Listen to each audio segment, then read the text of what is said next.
Is Smart A? What is the Smart A method, and who are these Smart A investors? Well, hey, my name is Kent Leach. I am the creator of Smart A Investors and smartainvestors.com. And I want to take a few minutes to explain where this concept of Smart A came from. I've been called a smart ass in the past, and you can ask my wife or anybody else, and they'll probably agree that there are times I become a smart ass. And a smart ass or an asset is a good thing to put in your portfolio. But let's talk about the Smart A method. And it's not just something I made up. It's something that I started using about 20 years ago when I was flipping houses and I was looking for investments. And it was really interesting how, as I developed this concept, it really helped me keep my thinking in mind. And today, as I'm buying bigger assets, I'm not just flipping houses, but I'm helping investors get into deals like apartment buildings and self storage facilities and mobile home parks. The Smart A method still works. So let's look at the Smart A method. Number one, what does S stand for? And back in the day, and even today, it still stands for simple. The first thing I look at are simple deals. These have to be deals that you can explain to a third grader. You have to be able to understand where the money is made. As an investment, there's money put in and money comes out. It should be very simple. Typically, it's some form or fashion of rent, and sometimes you invest in an oil rig and out comes the oil. When things get complicated, or what we call derivatives, and is when you're not really investing in what you think you are.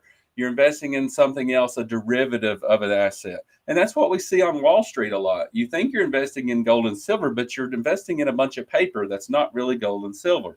So we try to keep it simple. But the S, as I grew the Smart A method along, the S also stands for sponsor. And what you're going to understand is when you're looking at alternative assets, the sponsor is the absolute key to these deals.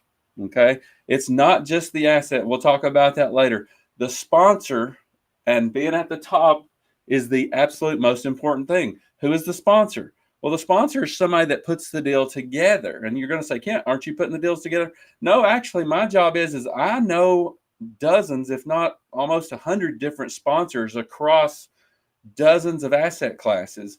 And I have relationships with these people. And the reason I do that is because I know that I can't be an expert at all these asset classes. So I have relationships with sponsors who know how to do mobile home park investing, or who know how to run an apartment building, or who know about oil and gas, because I can't possibly know all these things. I'm not that big of a smartass. But the sponsor, a good sponsor, can take a bad asset, a bad apartment building, and make money with it and turn it into a great asset. A bad sponsor can take an absolutely great cash flowing asset and ruin it. So a sponsor is the number one thing when you're investing in alternative investments. What's next? Well, guess what? Just so happens that M is for market. Now, you're also probably thinking, Kent, what do you mean by that? Well, we have macro markets and we have micro markets. So, macro markets means how are apartment buildings doing across the country? Okay. And how is the apartment building industry doing? How's the self storage? How is the office industry doing right now?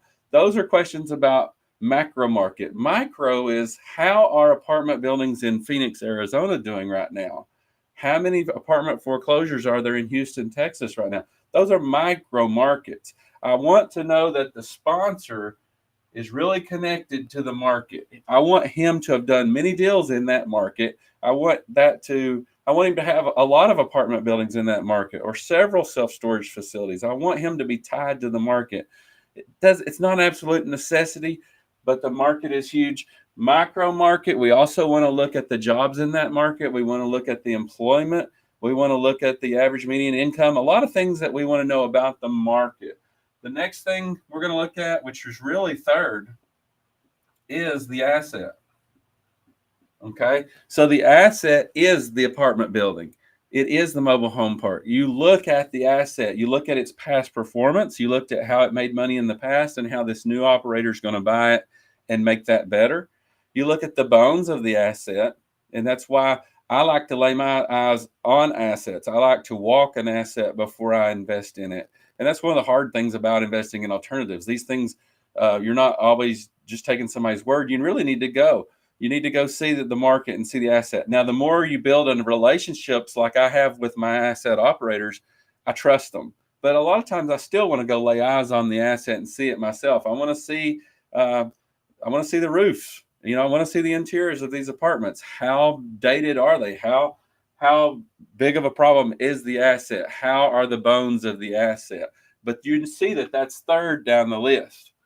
R stands for risk and returns. And one of the things, risk is something that very few people really truly understand.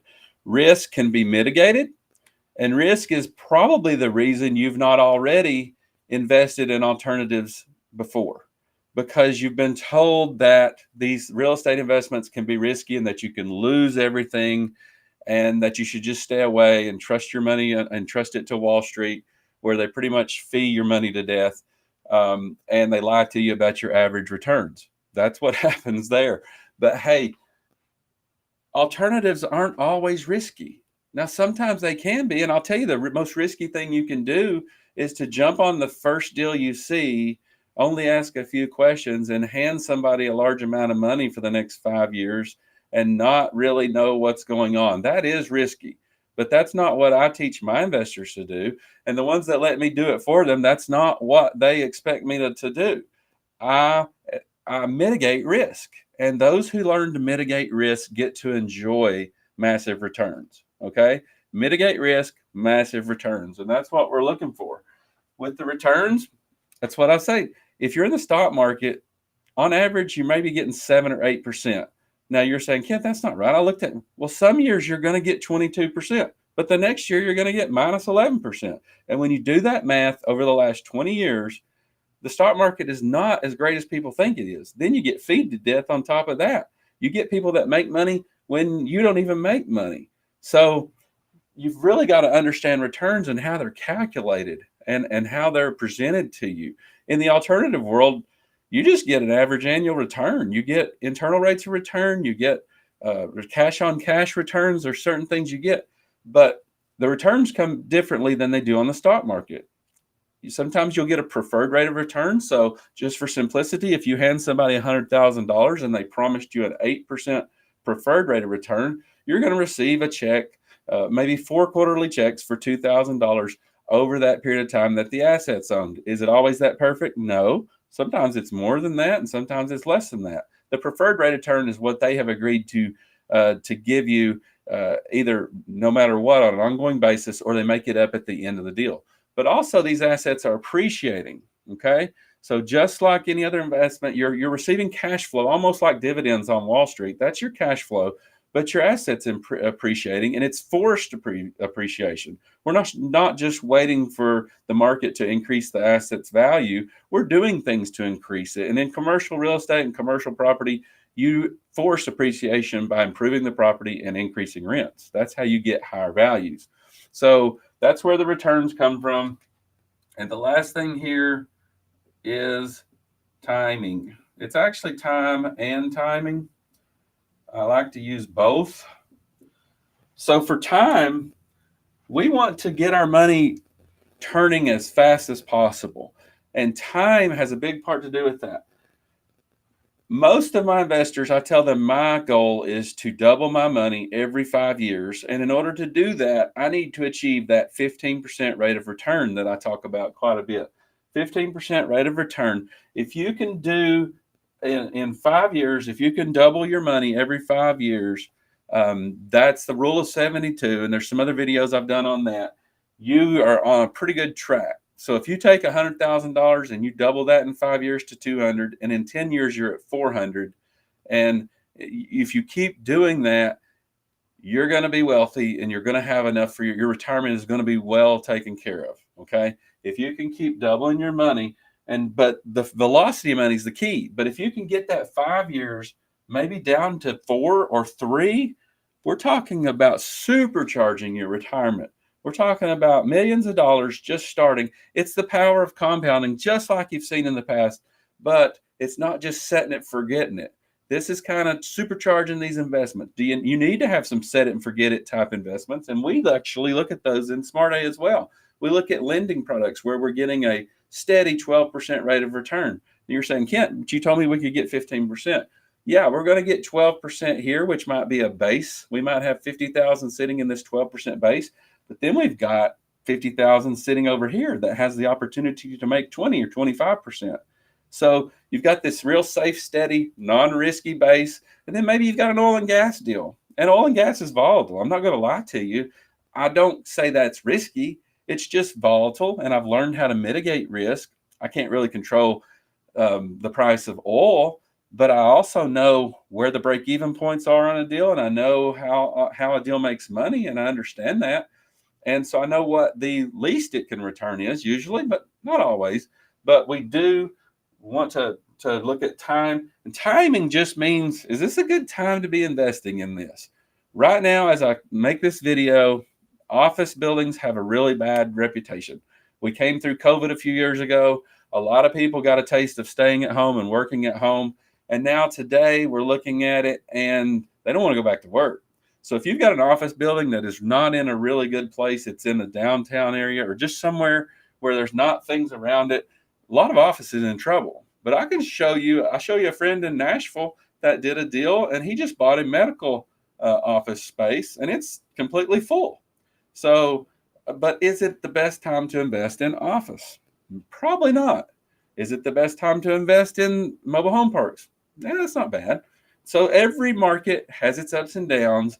And if you're familiar with those markets, you know the timing is either right or wrong. Now, if an asset or is financially or physically distressed, you can buy an asset at any time. You don't just see the assets completely don't trade. And you're going to see a lot of apartment buildings trading over the next 2 years with financial distress. That's a different video for a different time. So we've covered SMART. I'm going to go into something very controversial for the next A. And I call this the AND asset. And I don't force this on any of my investors. You don't have to take the AND asset with Smart A. But here's the deal. About 11 years ago, I started my AND asset. And when I say AND asset, I'm going to go ahead and tell you, I hope you don't get turned off by this because Dave Ramsey hates whole life insurance. And I'm not talking about your grandfather's standard walk into a State Farm and buy a whole life insurance policy. I'm talking about correctly structured, very well informed, very well designed, high cash value whole life policies that Dave Ramsey doesn't understand. Now you're probably thinking, Kent, I'm a smartass, and Dave Ramsey does not understand this, or he chooses to be ignorant of it. But whole life policies are the AND asset. You can actually save money, and we talked about that, leaving money alone and letting it compound for 10, 20, 50 years. Whole life policies can achieve that, and they can also allow you to take loans from them to go into alternative assets. So just about every investment I've made over the past 5 years, I've pulled money from my whole life policy, went and made the investment. And yes, when I take a loan from my whole life policy, I have interest that I have to pay back, but the assets that I'm purchasing more than cover the interest that I pay. So I love teaching people about this, but you can take it or leave it. I'm not going to force it upon you. I will give you some good reading material and some videos that you can watch. You can start learning about the AND asset yourself. And my hope is that over time, it's something that's caught, it's not taught. The AND asset has to be understood on an intellectual level that most people are too lazy to get to. I'm just going to say that. And so you have to really use your thinking cap when you get into whole life and studying it and why you would want to do it. If you choose to look at it from a surface level and that just like any whole life policy in general, yeah, you shouldn't do it. If you're not willing to dive in and study it and learn it, then I'm not gonna really teach it to you. So anyway, you've just got I'm not sure how long we've been on here. You've got a pretty good sum of what the Smart A method is.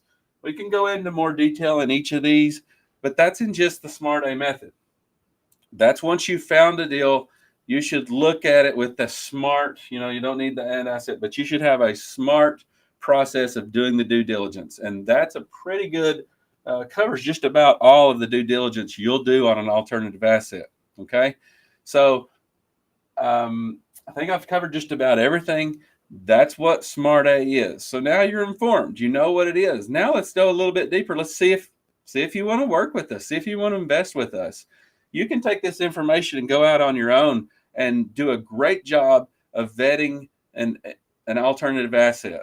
But what we got to do next is figure out where you're going to find these assets. You've got to be able to see a lot of assets. You've got to be able to see deal flow, because what the biggest mistake I've seen, especially over the past year, people are coming to me and they've jumped on the first deal they saw and they didn't have anything to compare it to. And man, the video was so compelling. The webinar was great. And there were dozens of people on there and everybody was investing. And guess what? Today, some of those assets, they overpaid for those apartment buildings and they just let them know they're going to quit paying dividends. Or maybe they've even handed the keys to the bank, believe it or not. Some of these assets were bought way too expensively. So now you know the Smart A method, and I hope this helps you.